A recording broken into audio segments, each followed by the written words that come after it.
चलो बच्चों, आज हम डिस्कस कर लेते हैं जेईई मेन का पेपर। तो इसमें हमारे किस लेवल के क्वेश्चन हैं, क्या हमने जो चैप्टर कंसर्न किया उससे कोई क्वेश्चन आया है या कभी कोई टॉपिक ऐसा है जो हम नहीं कर पाए, वो हम इसमें डिस्कस कर लेंगे। तो सबसे पहला आता है क्वेश्चन हमारे पास मैग्नेटिक इफेक्ट ऑफ करंट से। क्या दिया है बेटा क्वेश्चन में? हमारे पास एक सोलोनॉइड है जिसके अंदर 770 टन्स है, करंट फ्लो करता है जिसमें कितना करंट है 2 एम्पियर। तो magnetic field inside the solenoid हमें निकालना है। तो यहाँ ध्यान दें कि इनसाइड है कि आउटसाइड। तो इनसाइड है तो होगा, आउटसाइड है तो जीरो होगा। तो इनसाइड मैग्नेटिक फील्ड निकलता है mu is equal to mu naught N into I से। तो इसमें हमारे पास म्यू की वैल्यू होती है 4.10⁻⁷। एन नंबर ऑफ टर्न पर सेंटीमीटर दे रखे हैं 70। अब ये सेंटीमीटर में है तो डिवाइडेड बाय हम 100 कर देंगे। इनटू में आई है बेटा 2 एम्पियर। ठीक है, तो ये सारी वैल्यू रख के पाई को हमें नहीं पुट करना, पाई की वैल्यू, क्योंकि सारे आंसर हमारे पाई में है। तो ये आ जाएगा कितना? ये हो जाएगा हमारा टोटल 560। ठीक है, तो इस तरह से ये क्वेश्चन सिंपलता, ये फार्मूला लगभग बच्चे 10th क्लास में ही कर लेते हैं। तो ईजिली सारी वैल्यू पुट करके हम सोल्व इसमें कर देंगे। चलो नेक्स्ट चलते हैं अगले क्वेश्चन के लिए। ये है हमारा लॉजिक गेट से। लॉजिक गेट सेमीकंडक्टर में आता है। सिलेबस लेवल पे ये चैप्टर, ये टॉपिक नहीं हो पाता, लेकिन यहाँ ये कॉम्पिटिटिव एग्जाम में रहेगा। क्या दिया है क्वेश्चन में कि हमारे पास एक ए और बी दो टर्मिनल हैं, स्विचेस हैं। ये हमारे पास ग्राउंडेड पोजीशन में है। ग्राउंडेड का मतलब जो दूसरा टर्मिनल होगा वही अपने आप जनरेट कर लेगा। तो इसमें हमारे पास एक ट्रुथ टेबल की फॉर्मेशन हमें करनी पड़ेगी। हम देखते हैं कि दोनों टर्मिनल अगर हमारे ऑफ हैं तो हमें आउटपुट मिल रही है। ठीक है, यानी बल्ब हमारा ग्लो करेगा। क्यों ग्लो करेगा? क्योंकि ये दोनों टर्मिनल मिलके एक पूरा सर्किट कंप्लीट कर रहे हैं। ठीक है, इसके बाद अगर हमने किसी एक को ऑन कर दिया, ए को ऑन करें, बी ऑफ रखें, तो ये सर्किट कंप्लीट नहीं होगा। तो ये सर्किट कंप्लीट नहीं होगा तो करंट इधर नहीं दौड़ सकता। तो फिर भी हमारा बल्ब ग्लो कर रहा है, फिर भी कर रहा है। अगर एक टर्मिनल ऑन करें, दोनों को ऑन कर दें, तो ये सर्किट ऑपरेट करने लग जाएगा, तो हमें मिलेगा 0। तो हमें क्या हो रहा है? हमें हो रहा है कि ए डॉट बी कर रहे हैं और उसका कंप्लीमेंट हम ले रहे हैं। तो ये होता है किसमें? नैंड गेट में। ठीक है, चलो नेक्स्ट चलते हैं। ग्रेविटेशन से बड़ा ही सिंपल सा क्वेश्चन दिया। क्या कह रहा है बेटा कि सेपरेशन बिटवीन जो अर्थ है और सन है उसकी वैल्यू है 1.5 × 10⁶। ऐसा एक क्वेश्चन +2 एग्रीकल्चर में भी आया हुआ है। लास्ट हर साल लगभग एक ऐसा क्वेश्चन देते हैं इसे, या तो वैल्यू वेरिएशन इन जी के ऊपर और या फिर केपलर लॉ के ऊपर। तो ये केपलर थर्ड लॉ का क्वेश्चन है। ठीक है, क्या दिया है बेटा कि सेपरेशन जो अर्थ और सन का है वो इतना है, टाइम पीरियड किसी अदर प्लेनेट का इतना है। अर्थ का हमें पता है 1 ईयर होता है। Distance from other planet from the sun है। तो केपलर थर्ड लॉ क्या कहता है? t² डायरेक्टली प्रोपोर्शनल टू किसके? r³ के। अर्थ का टाइम 1 ईयर है, दूसरे प्लेनेट का 2.83 है। अर्थ का डिस्टेंस दे रखा है, दूसरे प्लेनेट का डिस्टेंस निकालना है। तो इसमें हमें इस वैल्यू को सोल्व करना पड़ेगा। ठीक है, तो इस वैल्यू को हम देखते हैं। तो ये है 2.83। 2.83 का हमने स्क्वायर किया तो ये रफली हमें 8 पड़ेगा। 8 का हम क्यूब रूट सोल्व करते हैं तो ये हमारे पास लगभग 2 आ जाएगा। तो अप्रोक्सीमेट बेसिस पे सोल्व होगा। ठीक है, और इसका आंसर आ जाएगा बेटा 3 × 10⁶ इसमें। ठीक है, तो पावर हमारी फॉर्म रही, बस इसमें नंबर मल्टीप्लाई होगा। ठीक है, तो यहाँ 2.83 को नियरली 2 लेके या 3 लेके हमने काम सोल्व किया है। नेक्स्ट चलते हैं अगले क्वेश्चन की तरफ। ये है हमारा कम्युनिकेशन सिस्टम से। यहाँ थोड़ा सा आपको फ्रीक्वेंसी रेंज याद रखनी पड़ती है, किस सिग्नल के लिए कौन सी काम करेगी। तो यहाँ हमारे पास है choose the correct option among the column 1 और कॉलम 2 दिए हैं। ठीक है, तो इसमें हमें दिया है क्या? TV signal. तो टीवी सिग्नल की जो फ्रीक्वेंसी रहती है वो रहती है 30 मेगाहर्ट्ज में। ठीक है, सैटेलाइट जो काम करता है वो एक हाई फ्रीक्वेंसी पे काम करेगा, तो ये होगी 12 गीगाहर्ट्ज। गीगा मतलब 10⁻⁴ और बढ़ जाएगी। AM जो होते हैं, FM का हमने पढ़ा है कितने पे होता है? 88 पे। तो FM अगर हमें पता है तो भी हमारा काम हो जाएगा। तो फोर्थ हमारा R से मैच करता है। फोर्थ में R जो है वो इसमें और इसमें है। ठीक है, तो करेक्ट आंसर की तरफ बढ़ते हैं तो हमारा क्या आंसर आ जाएगा? 2 इसमें आ जाए। मैच द कॉलम के क्वेश्चन बड़े ईजी होते हैं। अगर आपको 2 ऑप्शन भी आते हैं उनमें से 4 में से, तो आप ईजिली इस क्वेश्चन को अटेम्प्ट कर पाओगे। ठीक है, चलो आगे चलते हैं। नेक्स्ट क्वेश्चन हमारा कॉमन है मैथमेटिक्स में और इसमें भी, फिजिक्स में भी। ये चैप्टर हमारा वेक्टर से आएगा। क्या बोला इस क्वेश्चन में कि हमारे पास 2 वेक्टर हैं, P वेक्टर और सेकंड वेक्टर है बेटा क्यू वेक्टर। ये दोनों आपस में परपेंडिकुलर है। अगर दो वेक्टर आपस में परपेंडिकुलर है तो उनकी जो डॉट प्रोडक्ट होती है वो कितनी होती है बेटा, 0 होती है। ठीक है, तो मैंने इन दो वेक्टर की डॉट प्रोडक्ट कर दी, किस किस की, पी की और क्यू की। ठीक है, डॉट प्रोडक्ट मैंने की तो मैं देख रहा हूँ कि मेरे पास क्वाड्रेटिक इक्वेशन की फॉर्मेशन होगी। यहाँ से हम सोल्व करके m की वैल्यू निकालते हैं तो m कितना आ जाएगा, इसमें 2 आ जाएगा, क्योंकि ये क्वाड्रेटिक इक्वेशन बनेगी जिसके हमारे डायरेक्ट इफेक्टर हो सकते हैं m-2 का होल स्क्वायर। ठीक है, तो m की दोनों में वैल्यू सेम ही आएगी +2। ठीक, चलो आगे चलते हैं। चलो नेक्स्ट देखो बेटा, नेक्स्ट क्वेश्चन हमारा है ट्रांजिशन सीरीज से। ये क्वेश्चन केमिस्ट्री में और फिजिक्स में कॉमन ही है। क्या दिया है क्वेश्चन में कि हमारे पास एक फोटोन है जो 4th ऑर्बिट से किस में गया, 1st ऑर्बिट में ट्रांजिशन उसने किया।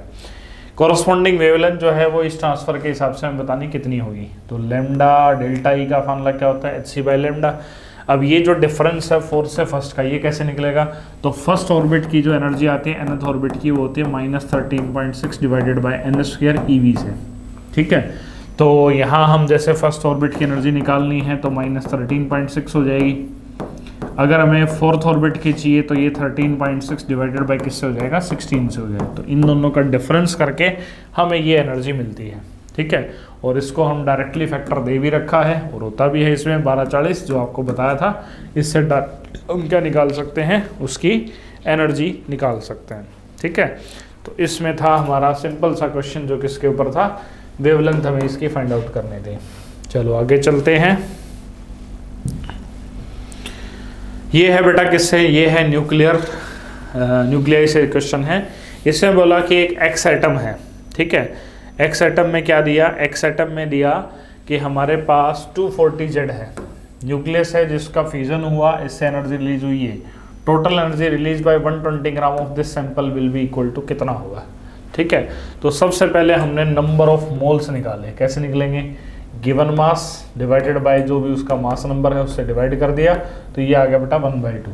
ठीक है, यानी नंबर ऑफ एटम्स जो इन्वॉल्व हैं वो सिर्फ उस प्रोपोर्शन के हिसाब से 1/2 है। तो 1/2 mole, number of moles Avogadro number की वैल्यू पुट कर दी और एक ने जितनी निकाली वो दे रखी है हमें, तो इन सभी की मल्टीप्लाई से हमें वैल्यू मिल जाएगी।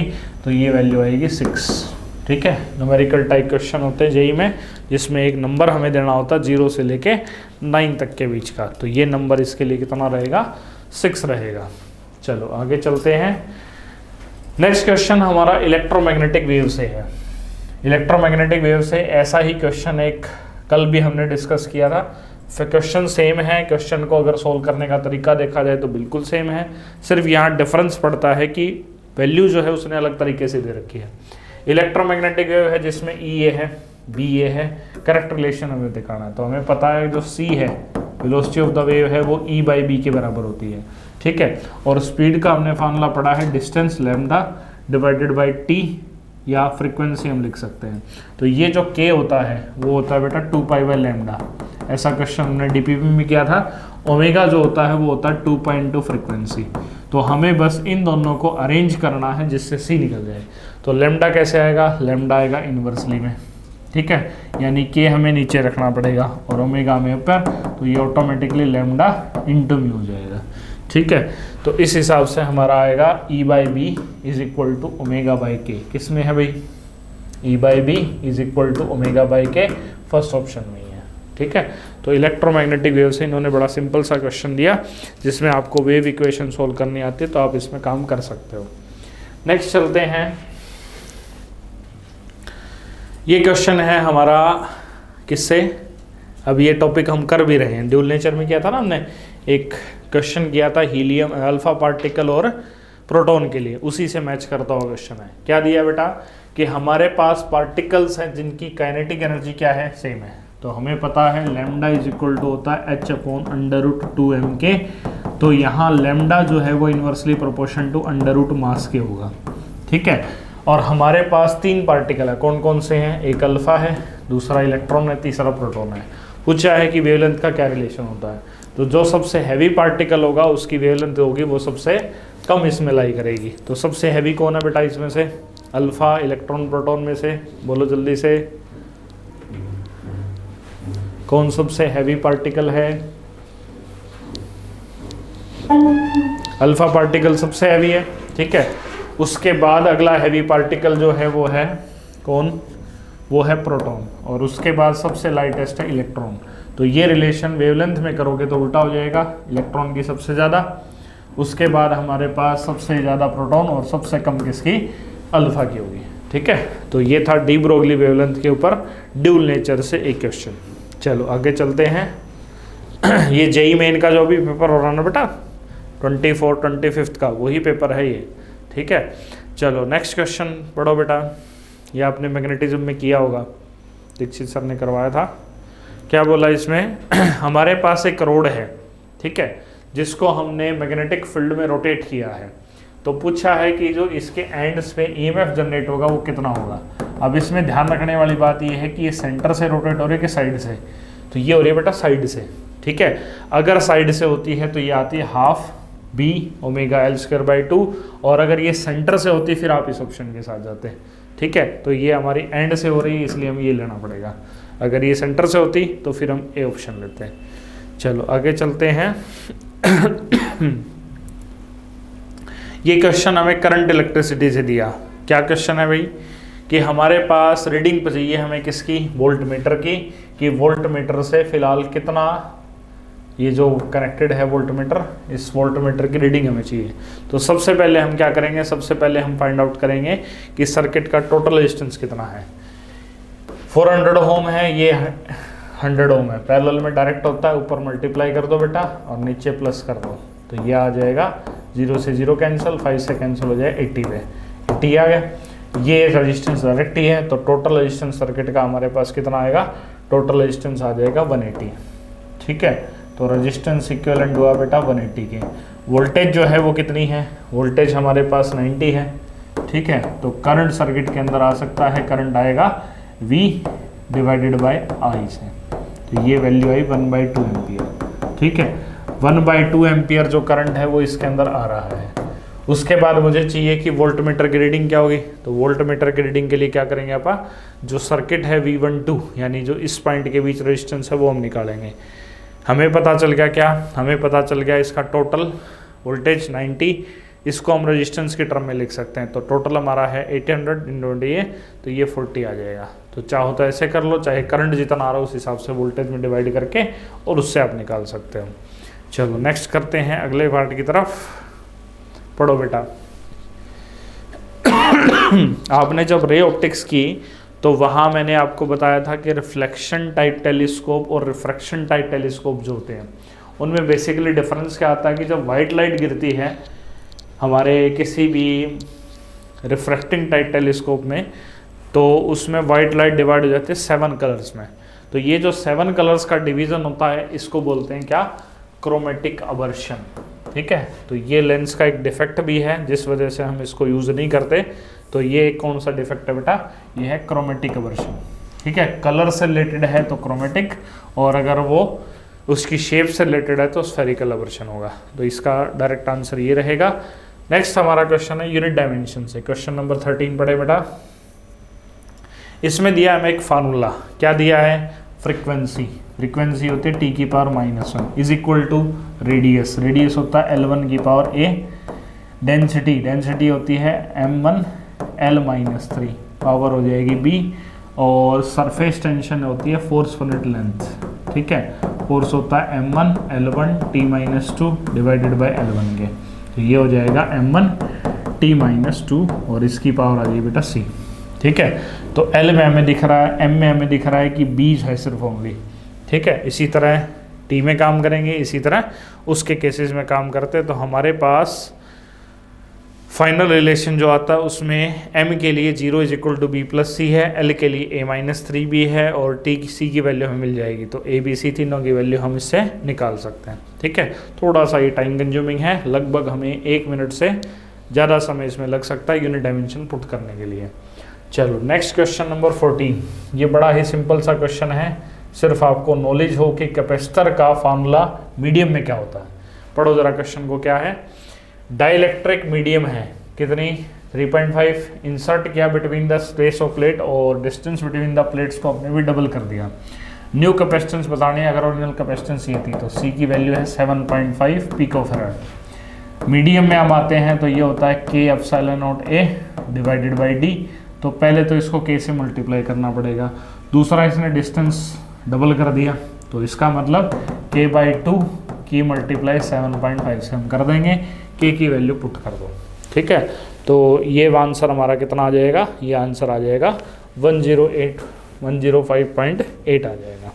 ठीक है, चलो नेक्स्ट क्वेश्चन पढ़ो बेटा, क्वेश्चन नंबर 15। ये है ग्रेविटेशन से ही, पढ़िए जरा।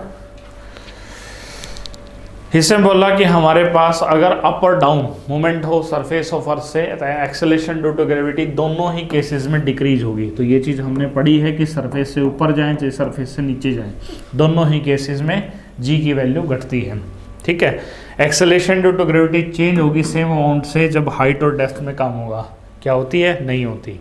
ठीक है, क्यों? क्योंकि हाइट में हमारा फार्मूला होता है g 1 माइनस 2h/r और उसमें जो फार्मूला होता है वो होता है 1 माइनस d/r। तो दोनों में वेरिएशन सेम नहीं रहती, इसलिए हमारी स्टेटमेंट 1 ठीक है, स्टेटमेंट 2 हमारी फॉल्स है। ठीक है, चलो आगे चलते हैं। ये पढ़िए बेटा, इस तरह का क्वेश्चन आपके मतलब सिंपल मैकेनिक्स से ही है, मैकेनिक्स से सिंपल ग्राफ बेस्ड क्वेश्चन दिया। पढ़िए जरा, स्केलर वेक्टर का अगर डिफरेंस आपको पता है तो इस क्वेश्चन को आप इजीली कर पाओगे। क्या बोला बेटा क्वेश्चन में कि हमारे पास एक पार्टिकल है जिसका वीटी मतलब वेलोसिटी टाइम ग्राफ हमें दिया गया है। आगे क्या बोला? Ratio of distance travel to the displacement का रेशियो आप बढ़ाओ। तो डिस्टेंस जो है वो एक स्केलर क्वांटिटी है। पहले ग्राफ को सोल्व कर लेते हैं। अगर वेलोसिटी की टाइम से मल्टीप्लाई करेंगे तो डिस्टेंस या डिस्प्लेसमेंट आ सकता है, मतलब इस ग्राफ का आप निकालेंगे एरिया। ठीक है, तो सबसे पहले इसका एरिया 8 ये हो गया हाइट और 2 ये है तो ये 16 हो जाएगा। नीचे देखते हैं तो ये 2 ये 4 ये 8 हो गया। इसको देखते हैं 4 ये और 4 4 जा 16, ये करते हैं तो 2 और 2 4 जा ये 8 हो जाएगा। नहीं 4 2 ये 8 हो गया। ठीक है, अब अगर डिस्टेंस की बात होती है तो ये सारे टर्म कैसी हैं? पॉजिटिव हैं। ठीक है, और अगर डिस्प्लेसमेंट की बात होती है जो ऊपर है वो पॉजिटिव हैं और जो नीचे हैं वो दोनों कैसी हैं? वो नेगेटिव में आ जाएंगी। तो एक आएगा 48, एक आएगा 16। अब यहाँ ध्यान से दोबारा देख लें कि आपको रेशियो किस किस का निकालना है, डिस्टेंस टू द डिस्प्लेसमेंट का। तो डिस्टेंस ऊपर रखा 48 डिवाइडेड बाई ये, तो ये आ जाएगा हमारा 3:1 इसमें। ठीक है, तो बड़ा ही सिंपल सा क्वेश्चन। ग्राफ की अगर हल्की सी भी नॉलेज हो BMT से तो हम यहाँ ईजिली काम कर पाएंगे। चलो नेक्स्ट क्वेश्चन पढ़ो बेटा।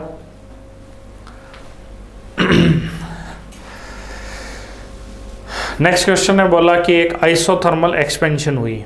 ठीक है, इस आइसोथर्मल एक्सपेंशन में हमने क्लोज कंटेनर के अंदर डिफरेंट टेम्परेचर पे गैसेस को रखा, तो हमें T1 T2 T3 के केस में कॉरस्पॉन्डिंग ग्राफ क्या होगा। तो पहले तो प्रोसेस देखो कौन सी, आइसोथर्मल है।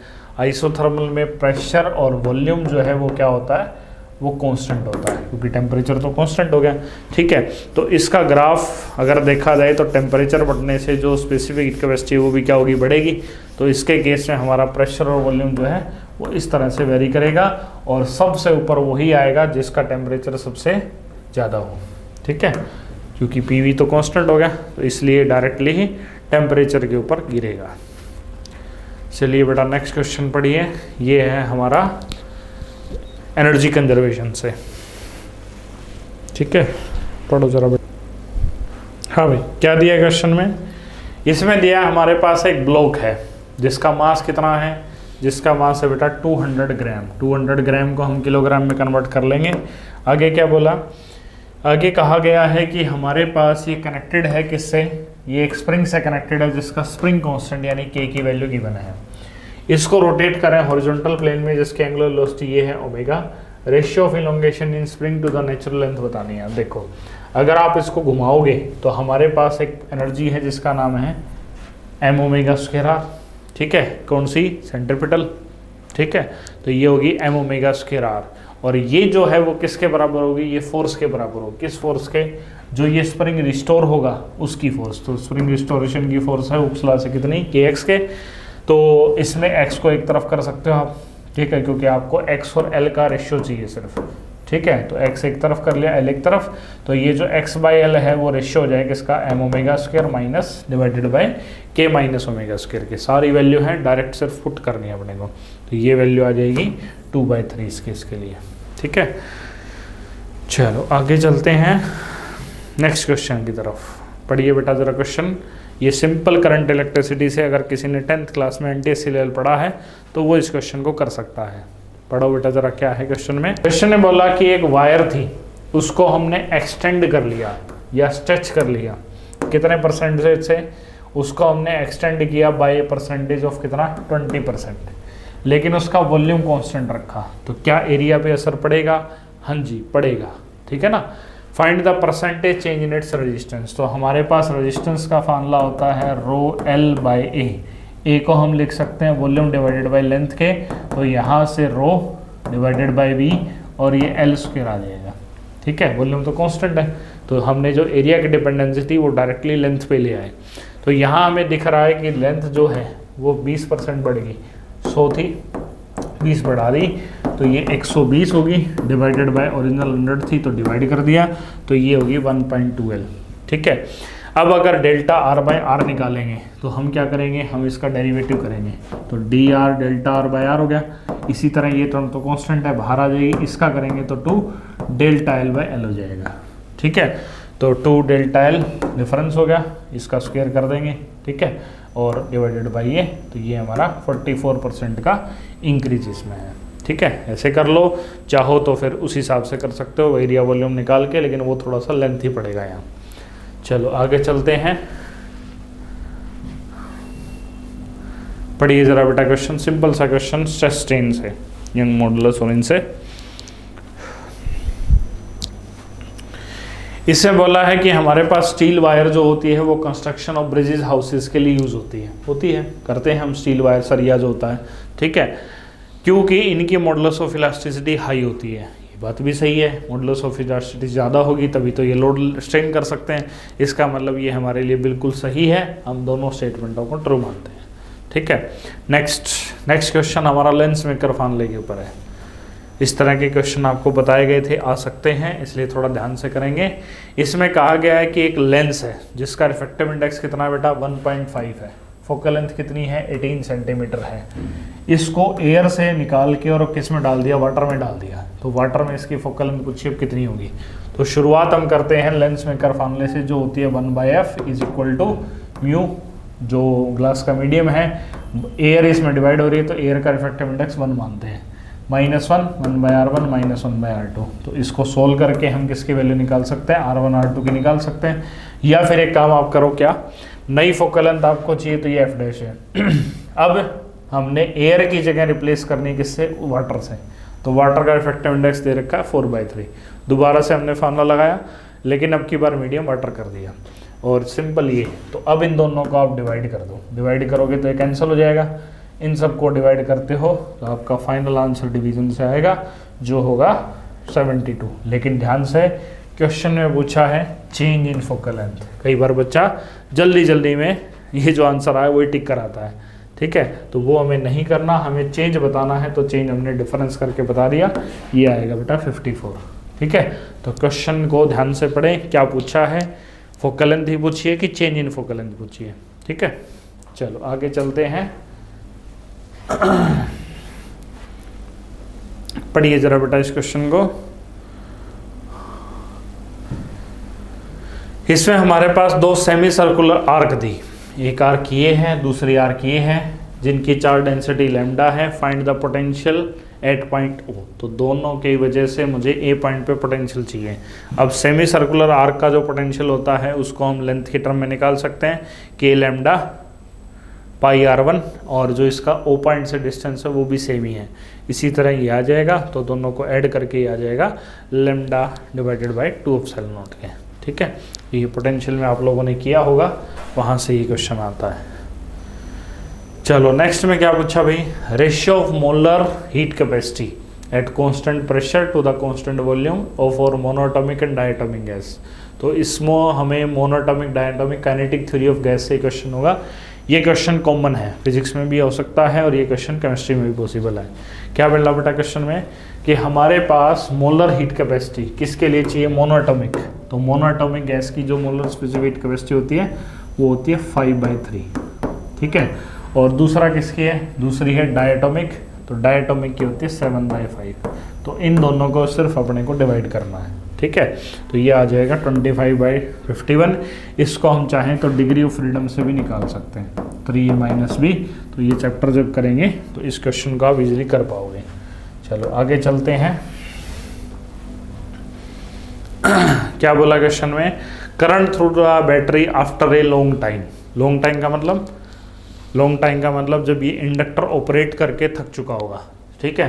तो जब ये इंडक्टर ऑपरेट करके थक चुका होगा तो ये है डीसी सोर्स, और डीसी सोर्स में एक बार के लिए बाद ये करंट डीके करना बंद कर देता है। तो हमारे पास ये फिलहाल डायरेक्टिव हो जाएंगे, इनका इंडक्टेंस मायने नहीं रखेगा। अगर ये कहता है शॉर्ट टाइम तो ये दोनों ब्रांच मायने नहीं रखती, क्योंकि शुरुआत में वो रेजिस्टेंस ऑफर करता तो कोई करंट इनसे फ्लो ही नहीं होता, ठीक है। तो लॉन्ग टाइम है इसलिए हम तीनों को ले सकते हैं, तीनों आपस में किसमें अभी पैरेलल में। तो 12/3 कर देंगे, फिर उसको हम डिवाइड कर देते हैं। तो इससे करंट कितना आ जाएगा, ये आ जाएगा 3 एम्पियर, ठीक है। चलो आगे बढ़ें बेटा। ये क्वेश्चन है अपना रोटेशन मोशन से।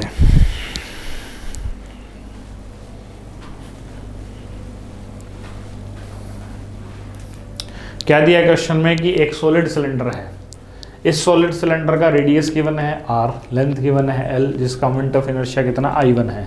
तो I1 जो होता है किसी भी सिलेंडर के अराउंड वो होता है mr²/4 रेडियस के लॉन्ग, प्लस जो रोड बनी उसके लॉन्ग, तो ये होगा ml²/12, ठीक है। तो इसको हम एल्शियम चाहें तो एल्शियम ले सकते हैं या वैसे कर देंगे। उसके बाद बोला सेकेंड सॉलिड सिलेंडर है, ठीक है, जिसका रेडियस अब चेंज कर दिया कितना r/2 और जिसकी लेंथ कर दी कितना l/2 is cut from it have moment of inertia I2। तो I1 I2 का रेशियो पूछा है, तो इसके केस में हमें इससे कट करना है, ठीक है। कट करना है तो इसका जो मास है वो प्रोपोर्शन में चेंज होगा। तो मास चेंज होगा तो पहले हम मास निकालते हैं। कैसे, मास है डेंसिटी इंटू वॉल्यूम, ठीक है। तो डेंसिटी रो होगी, वॉल्यूम πr² हो जाएगा। जो नया रेडियस और जो नई लेंथ है वो हमने पुट कर दी, तो नया मास ओरिजिनल मास का 1/8 होगा, ठीक है। तो यहाँ बस ये चीज़ याद रखनी है कि कटिंग करने से मास में भी चेंज होगा। मास को रख दिया m/8, रेडियस और उसकी वैल्यू हम पुट कर देंगे, तो ये प्रोपोर्शन हमारा ये आ गया। अब इसमें 4 है और इसमें 128 है, तो जाहिर सी बात है, साफ दिख रहा है, 128 को 4 से डिवाइड कर दें, ये आ जाए बेटा 32, ठीक है। तो ये क्वेश्चन है हमारे जेईई मेन के लेवल के, जो 24th में सेकंड शिफ्ट में आए हैं। कल हम फिर 25 वाले डिस्कस करेंगे। ये क्वेश्चन करने से बेनिफिट हमें ये है कि हमारे अगर इन फ्यूचर ऐसे क्वेश्चन कोई आता है तो हम कर सकते हैं।